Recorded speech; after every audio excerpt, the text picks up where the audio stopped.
এর আগের ক্লাসে আমরা পড়েছিলাম মাটি মাটি সম্বন্ধে, যে মাটি কিভাবে গঠন হয়েছিল এবং মাটিতে কি কি উপাদান রয়েছে, মাটির ভাগ কি, মাটি কয় ধরনের হয়, এগুলো সব আমরা বিস্তারিত জেনেছিলাম। এবং আমরা এর আগের ক্লাসে বলেছিলাম যে এর পরের ক্লাসে আমরা পড়ব মাটি সংরক্ষণ, ভূমি সংরক্ষণ। আজকে আমরা পড়ব মাটি সংরক্ষণ সম্বন্ধে। মাটি সংরক্ষণ কি এবং এই অধ্যায়ের মধ্যে, এই চ্যাপ্টারের মধ্যে কি রয়েছে সেটা আমরা বিস্তারিত জানবে পয়েন্ট ওয়াইজ। প্রথমত হচ্ছে ভূমিকা। ভূমিকা কি? আমরা যে মাটির উপরে চলাফেরা করি এবং এই মাটি থেকে যে আমরা খাদ্য পাই বা যেই মাটিতে গাছপালা জন্মায়, সেই মাটি ধীরে ধীরে নষ্ট হয়ে যাচ্ছে। তার জন্য কিন্তু দায়ী আমরা নিজেই, তার জন্য দায়ী মানুষ নিজেই। মানুষ নিজের সুবিধার্থে জঙ্গল কেটে ফেলছি। প্রাকৃতিক যে উপাদানগুলি রয়েছে পরিবেশকে সুন্দর শীতল রাখার জন্য, এগুলো আমরা আমাদের লাভের জন্য, আমাদের সুবিধার জন্য আমরা এগুলো ড্যামেজ করছি, নষ্ট করছি। তাই এই ভূমি যে সংরক্ষণ বা ভূমির যে ক্ষতি, সেটার জন্য আমরা নিজে দায়ী। তাহলে প্রথমে কি? ভূমি। ভূমিকা। প্রথমে কি?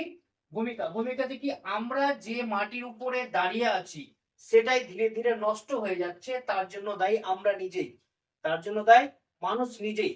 ঠিক আছে? এবার কি কারণে ভূমি ধ্বংস হচ্ছে, মাটি ক্ষয় কি কারণে হচ্ছে এবং এটাকে কিভাবে সংরক্ষণ করা যায় সেটা সম্বন্ধে আমরা পয়েন্ট ওয়াইজ পড়ছি। সংজ্ঞা কি? ভূমি সংরক্ষণের সংজ্ঞা হচ্ছে মাটিকে ক্ষয় ও দূষণ থেকে রক্ষা করার প্রক্রিয়াকেই মাটির সংরক্ষণ বলা হয়। কি? মাটিকে ক্ষয় ও দূষণ, যে মাটি যে ড্যামেজ হচ্ছে বা মাটি যে পলুট হচ্ছে, পলিউশন হচ্ছে, মাটি সয়েল পলিউশন যে হচ্ছে, এটাকে রক্ষা করা বা এর ক্ষয় বা এর যে দূষণ, এটাকে থামানো, যে প্রক্রিয়ার মাধ্যমে থামানো হয় সেটাকে বলে মাটি সংরক্ষণ বা ভূমি সংরক্ষণ। প্রথমত, তারপর হচ্ছে কি মাটি সংরক্ষণ কেন প্রয়োজন, কেন প্রয়োজন, কি দরকার রয়েছে?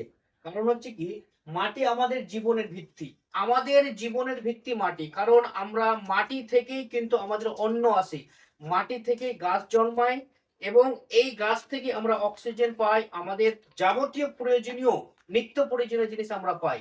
আমাদের জীবনের ভিত হচ্ছে মাটি, কারণ আমরা ডাইরেক্টলি মাটির সাথে কানেক্টেড রয়েছে। তাহলে পয়েন্টগুলি, বৈশিষ্ট্যগুলি কি?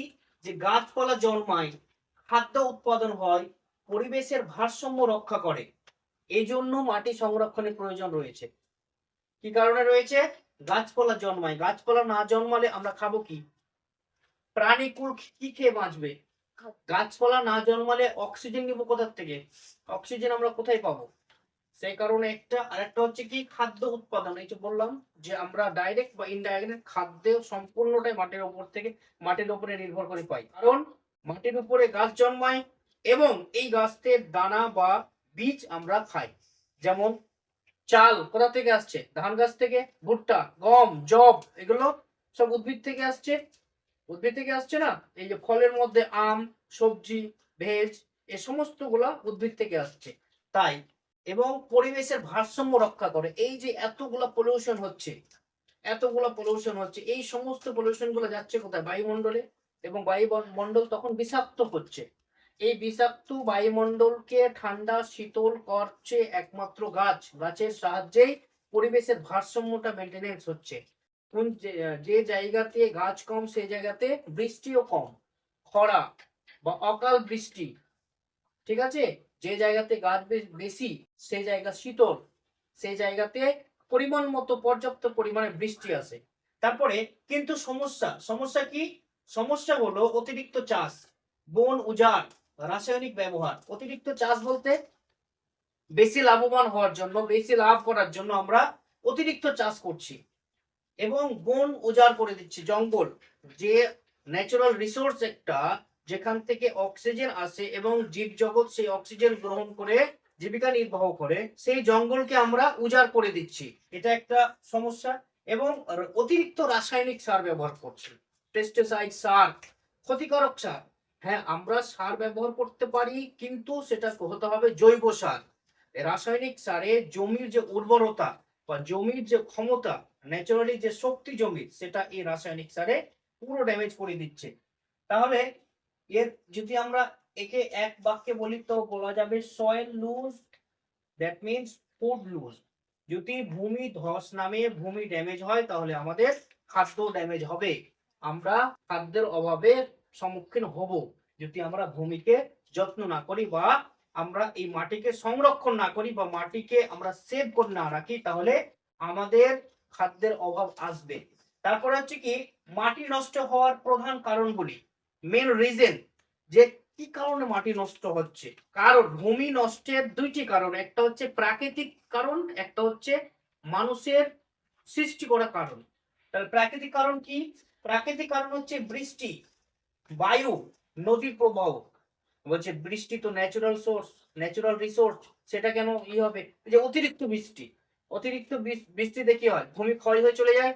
এবং বায়ু, খুব ঝড় হচ্ছে, ঝড় হলে কি হয়, ধুলো বালি কোনো কিছু থাকে সব উড়ে নিয়ে চলে যায়, স্থান পরিবর্তন করে যায়। এবং নদীর প্রবাহ, নদীর প্রবাহ, নদীর স্রোতে, নদীর স্রোতের কারণে নদীর যে কূল রয়েছে, নদীর যে তীর, নদীর যে পাটাল, বা নদীর যে সাইড, এক ধার দিয়ে এবার এবছর এক ধার দিয়ে বইছে, সামনের বছর যখন বন্যা আসবে, অতিরিক্ত জলের প্রবাহের কারণে নদীর দিক পরিবর্তন হয়ে যায়, মাটি কেটে মাটি ধসে নিয়ে চলে যায়। এটা হচ্ছে প্রাকৃতিক রিজন বা প্রাকৃতিক কারণ। ঠিক আছে, তারপরে মানব সৃষ্ট কারণ, মানুষের সৃষ্টি করা কারণ কি? একটা হচ্ছে বন উজাড়, দ্বিতীয়ত অতিরিক্ত চাষ, তৃতীয়ত অতিরিক্ত রাসায়নিক ব্যবহার। এই যে অতিরিক্ত চাষ করার কারণে, আমরা অতিরিক্ত চাষের প্রয়োজনের কারণে অতিরিক্ত রাসায়নিক সার ব্যবহার করা হচ্ছে, এবং এই রাসায়নিক সার যে ডাইরেক্টলি আমাদের হেলথে ইফেক্ট করছে সেটা আমরা বুঝতে পারছি না, কিন্তু গাদা গাদা টাকা ডক্টরের কাছে গিয়ে আমরা গাদা গাদা ওষুধ খাচ্ছি একমাত্র এই পেস্টিসাইড বা এই যে অতিরিক্ত রাসায়নিক ব্যবহারের কারণে। কেন? কারণ এই যে রাসায়নিক ব্যবহার করলাম, রাসায়নিক সারের মধ্যে যা কেমিক্যালস বা যা মিনারেলস হালকা পরিমাণ যা রয়েছে সবকিছু ওই গাছের মধ্যে আসলো, ওই গাছ ওটাকে চুষে নিল, শিকড়ের মাধ্যমে নিজের দেহে নিয়ে আসলো, এবং গাছটা হৃষ্টপুষ্ট হয়ে গেল।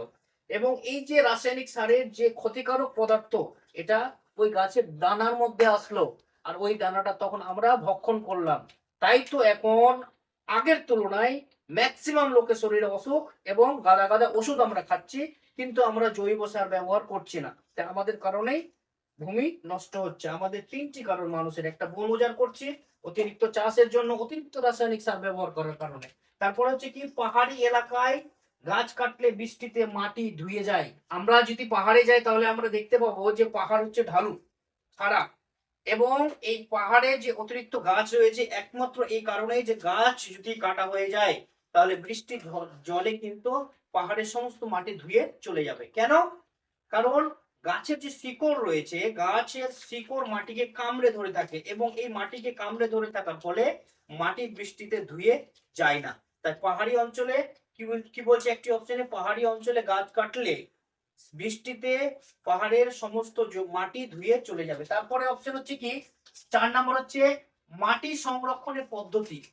কিভাবে মাটি সংরক্ষণ করা যায়? 1 নম্বর হচ্ছে বনায়নায়ন, মানে অতিরিক্ত বেশি করে গাছ লাগানো, তাতে কি হবে, মাটি আঁকড়ে ধরে থাকবে, মাটি বয়ে যাবে না। 2 নম্বর হচ্ছে কন্টুর চাষ। কন্টুর চাষ বলতে যে ঢালু জমি রয়েছে, ঢালু জমিতে আড়াআড়ি ভাবে চাষ করা, আড়াআড়ি ভাবে, এই যে এদিকে আবার এদিকে, এদিকে এদিকে আড়াআড়ি ভাবে, এটা করলে কি হবে, এটা করলে কি হবে, যে মাটি থেকে যাবে, মাটি থেমে যাবে, মাটি ধুয়ে যাবে না, বয়ে চলে যাবে না।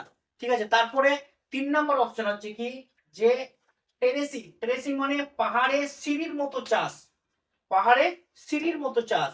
এই যে পাহাড়ে সিঁড়ির মতো চাষ, ধাপে ধাপে ধাপ ধাপ করে যে চাষ করা হয় জমি তৈরি করে, ওটা একমাত্র এই কারণে যে মাটি ধরে রাখার জন্য, মাটিকে ধরে রাখার জন্য সে ধাপ করে, এই যে খাড়া জমি, খাড়া পাহাড়, ওকে ধাপ কেটে কেটে সমতল করে, এই ধাপটাকে সমতল করে ওখানে চাষ করা হয়, যাতে মাটি বয়ে নিচের দিকে না আসে, সেই কারণে। তারপরে হচ্ছে কি, ফসল পর্যায়ক্রম। ফসল পর্যায়ক্রম বলতে একই জমিতে ভিন্ন ভিন্ন ধরনের ফসল লাগাতে হবে, ভিন্ন ভিন্ন ভিন্ন আলাদা আলাদা রকম ফসল। এবার ধান, সামনে আবার ভুট্টা, সামনে আবার জব, সামনে আবার গম, বিভিন্ন ধরনের ফসল চাষ করতে হবে। এতে কি হবে, জমির উর্বরতা বাড়বে। যেই জমিতে বছরে 2-3টি ফসল, আলাদা আলাদা ফসল চাষ করা হয়, সেই জমিতে উর্বরতা বেশি থাকে অন্য জমির তুলনায়। যে জমিতে একই রকমের চাষ করা হয় সেই জমির তুলনায় সেই জমিতে উর্বরতা বেশি হয়। কেন? কারণ এই যে বিভিন্ন ধরনের গাছ, বিভিন্ন ধরনের ফসল, এই বিভিন্ন ধরনের ফসলের যে শুকনো পাতা বা শিকড় পচে যাওয়া, গাছগুলি পচে যাওয়া, ফসল কি 3 মাস, 90 দিন, খুব বেশি হলে 100 দিন থাকে। তারপরে কি হয়, ওই গাছ ড্যামেজ হয়ে যায়, কিছু গাছ জমিতে থেকে যায়, পাতাগুলি পচে যায়, তাতে করে ওই জমিতে জৈব সারের কাজ করে এবং ওই জমিতে অন্য জমির তুলনায় চাষের ফসল সব থেকে বেশি ভালো হয়, কারণ ওই জমিতে উর্বরতা আসে। তারপরে অপশন হচ্ছে কি, যে বাঁধ তৈরি। বাঁধ তৈরি কি, জল প্রবাহ নিয়ন্ত্রণ, এতে মাটি ক্ষয় কম হবে। এই যে বাঁধ, ড্যাম তৈরি হচ্ছে না, যে নদীর জলকে থেমে রাখলাম বা জলের স্রোত বইছে, এখানে একটি ড্যাম দিলাম, কারণ জলের স্রোতের সাথে কি যায় বয়ে, মাটি বয়ে যায়, মাটি ধুয়ে যায়। তো যদি আমি ড্যাম দিয়ে দিলাম মাটিকে স্থির করার জন্য, জল যে বয়ে যাচ্ছে ওটাকে স্থির করার জন্য, তাহলে জলের সাথে মাটিটাও স্থির হয়ে থেকে গেল। তারপরে হচ্ছে কি, যে মাটি সংরক্ষণের গুরুত্ব, দ্যাট মিনস ইম্পর্টেন্টটা কি, কি কারণে আমরা মাটি সংরক্ষণ করে রাখবো, কারণ হচ্ছে কেন এটি জরুরি, এটি কেন জরুরি, কি দরকার আমাদের মাটিকে সংরক্ষণ করে রাখার। 1 নম্বর হচ্ছে কি, খাদ্য নিরাপত্তা নিশ্চিত করে, মানে মাটি সংরক্ষণ হয়ে থাকলেই যে খাদ্য আমরা আমাদের নিশ্চিত, সেটার জন্য 1 নম্বর। দ্বিতীয়ত, পরিবেশ রক্ষা করে, এই যে পরিবেশের মধ্যে বিষক্রিয়া বা যে দূষিত গ্যাস, অতিরিক্ত দূষিত গ্যাস, এই যে পরিবেশের ভারসাম্য নষ্ট হচ্ছে, এটাকে নিয়ন্ত্রণ করে রাখার জন্য ভূমি সংরক্ষণ করা আমাদের জরুরি। তারপরে হচ্ছে কি, ভবিষ্যৎ প্রজন্মের সম্পদ সংরক্ষণ, এই যে আমাদের যে নিউ জেনারেশন বা আমাদের যে জেনারেশন আসবে বা ভবিষ্যৎ যে জেনারেশন আসবে, যে প্রজন্ম আসবে, তাদের জন্য সম্পত্তিকে সংরক্ষণ করার জন্য এই ভূমি সংরক্ষণ করা আমাদের দায়িত্ব এবং ইম্পর্টেন্ট বা জরুরি।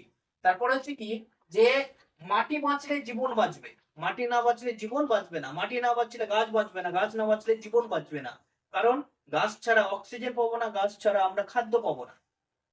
তাই কি বলছে, মাটি বাঁচলে জীবন বাঁচবে। তারপর হচ্ছে কি কি কি শিখলাম এই লেসনে, কি কি শিখলাম।